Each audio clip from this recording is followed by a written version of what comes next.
Hi, my name's Gemma and I would like to share with you my 5 things today to get more women onto boards and executive leadership positions.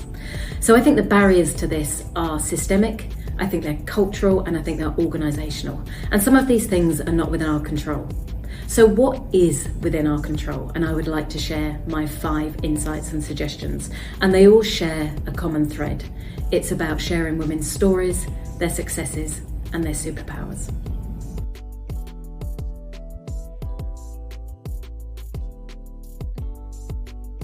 Tip number 1, curate your own curriculum. Each January, I set myself a word for the year. This is a word to guide my personal and professional development, and it's more than just a word. It's an intention and it's a consistent practice.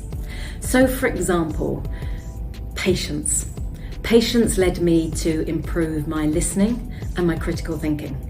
Another example could be play, very much still work in progress, but that for me was about creativity and innovation. But it could be job related. It could be improving your data literacy, it could be improving your financial acumen. And there are many ways you can do this. You can job shadow, you can take a professional qualification, a podcast, a webinar. There are huge possibilities for you to explore this. But I would urge you to be bold. This is your curriculum. What's got you here is not going to get you there. So think about the skills and the knowledge you would like to develop.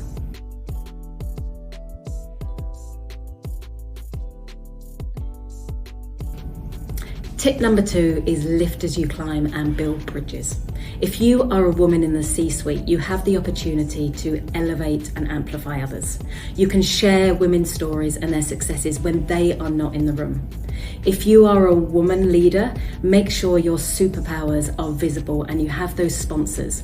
Your brand is what people say about you when you're not in the room. So make sure in that room you are talked about. Angela Davis says walls turned sideways are bridges. So let's knock down some walls and build more bridges.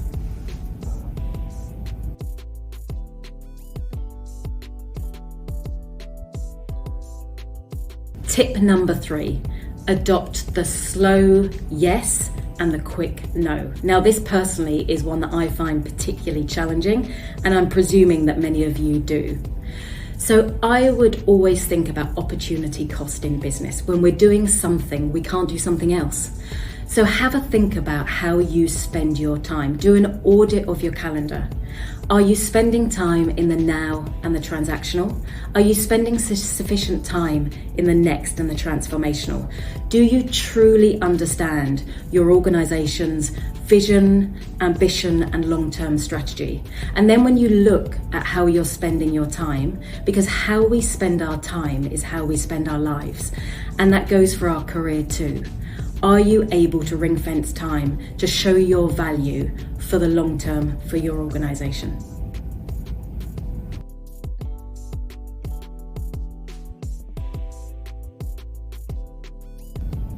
Tip number 4, have curious conversations. Your network is your net worth. That's a bit of a tongue twister. So when I think about networking, I often think about golf, I think about lanyards, I think about conference centres, and if I'm being honest, I often feel a little fearful.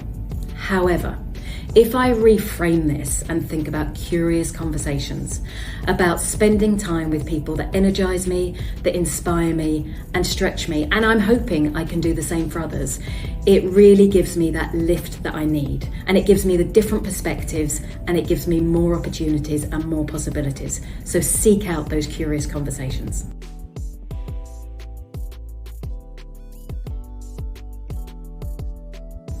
Tip number 5, assemble your personal board of directors. Every organisation has a board. Think about the board you need for your career development. You need your cheerleaders and your challengers. Your cheerleaders will be there to celebrate you, to support you and put a hand on your back. Your challengers will be there to help you grow. And both of these are equally important. And your board will change over your career. So think about assembling those now. So I have shared with you my 5 tips and insights for getting more women on boards and more women in executive leadership positions. And I really hope that one or more of these have resonated with you. Thank you for listening.